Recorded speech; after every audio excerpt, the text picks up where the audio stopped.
नमस्कार. श्री शिव महापुराण रुद्र संहिता पार्वती खंड अध्याय क्रमांक 2. पितृकन्यांना सनत कुमारांचा शाप. श्री गणेशाय नमः.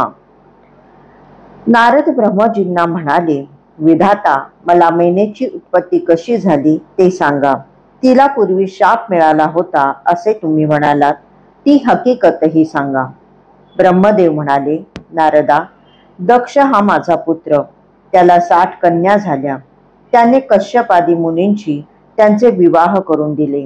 त्यापैकी स्वधा नावाची जी कन्या होती ती पितरांना दिली. तिला मेना, धन्या व कलावती अशा 3 कन्या झाल्या.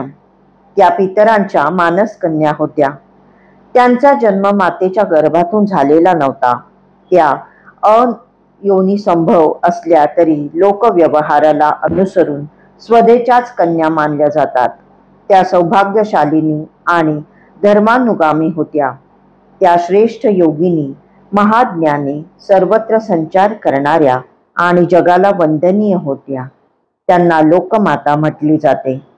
त्यांचे स्मरण व नामसंकीर्तन केल्याने मनुष्याला मनोवांछित फलप्राप्ती होते असे त्यांचे महात्म्य आहे. एकदा त्या पितृकन्या श्वेतद्वीपात विष्णूंचे दर्शन घेण्यासाठी गेल्या होत्या. त्यांनी श्रीहरींना वंदन केले, त्यांची स्तुती केली आणि त्यांच्या आज्ञेने तेथे बसल्या.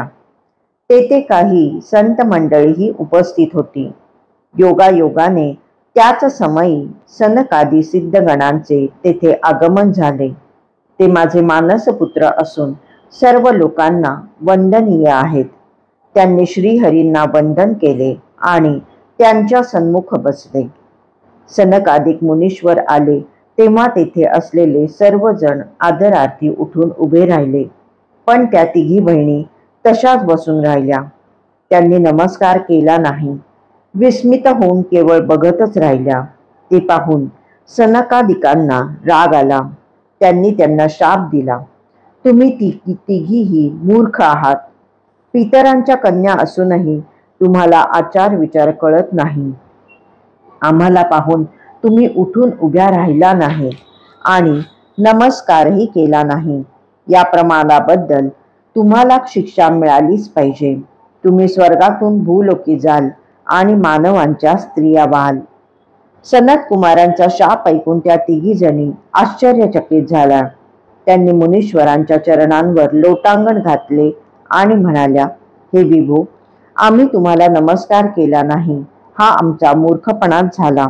तुम्ही दयावान आहात, आम्हाला क्षमा करा, आमच्यावर प्रसन्न व्हा. तुम्ही आम्हाला शाप दिलात हे योग्यच आहे, परंतु आम्हाला पुन्हा स्वर्गप्राप्ती होईल असा काहीतरी उपाय सांगा. तेव्हा सनत कुमार म्हणाले, हे पितृकन्यांनो, मी तुमच्या शापापासून कसा उद्धार होईल ते सांगतो. हिमालय पर्वत हा विष्णूचे अंशरूप असून हिमाचा आधार आहे. तुमच्यापैकी सर्वात मोठी मेना ही त्याची पत्नी होईल. हिच्या पोटी पार्वती जन्माला येईल. दुसरी कन्या धन्या ही जनकाची पत्नी होईल. हिच्या पोटी महालक्ष्मी सीतेच्या रूपाने जन्म घेईल. तिसरी कलावती ही द्वापार युगात वृषभानवैश्याची भार्या होईल. हिला राधेची माता होण्याचा गौरव प्राप्त होईल. पार्वतीच्या वरदानाने मेनेला त्याच देहाने कैलासपद मिळेल. धन्येला वैकुंठपद मिळेल आणि कलावती राधेसह जीवनमुक्त होऊन गोलोकी जाईल. विपत्ती सोसल्याशिवाय कोणाचेही महात्म्य वाढत नाही. चांगले कर्म करणाऱ्या लोकांना दुःख संपल्यावर दुर्लभ सुख मिळत असते. म्हणून नेहमी सत्याच्या मार्गाने चालावे. तुम्ही पितृकन्या स्वर्गसुख भोगण्याच्या योग्यतेच्या आहात, पण तुम्हाला आमचा शापही भोगावा लागणार आहे. तुम्ही क्षमा याचना केल्यामुळे आम्ही त्याचा प्रभाव काही प्रमाणात अवश्य कमी करू.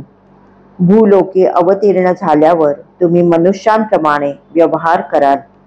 विवाहानंतर तुम्हाला संतती होईल. तुमच्या कन्यांना सुयोग्य वर मिळतील. कौटुंबिक जबाबदाऱ्या तुम्ही योग्य रीतीने पार पाडाल. त्यानंतर श्री विष्णूंच्या दर्शनाने तुमचा कर्मक्षय होईल, तुमचे कल्याण होईल. मेनेची कन्या पार्वती ही दुस्तर तप करून शंकराची प्रिया होईल.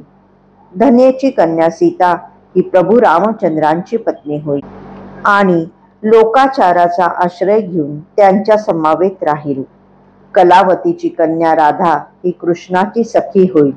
नारदा, अशा प्रकारे उशापाच्या निमित्ताने पितृकन्यांना दुर्लभ वरदाने देऊन सनत कुमार आपल्या बंधूंसह अंतर्धान पावले. श्रीहरींची अनुज्ञा घेऊन त्या तिघी बहिणीही आपल्या घरी गेल्या. अध्याय 2 समाप्त.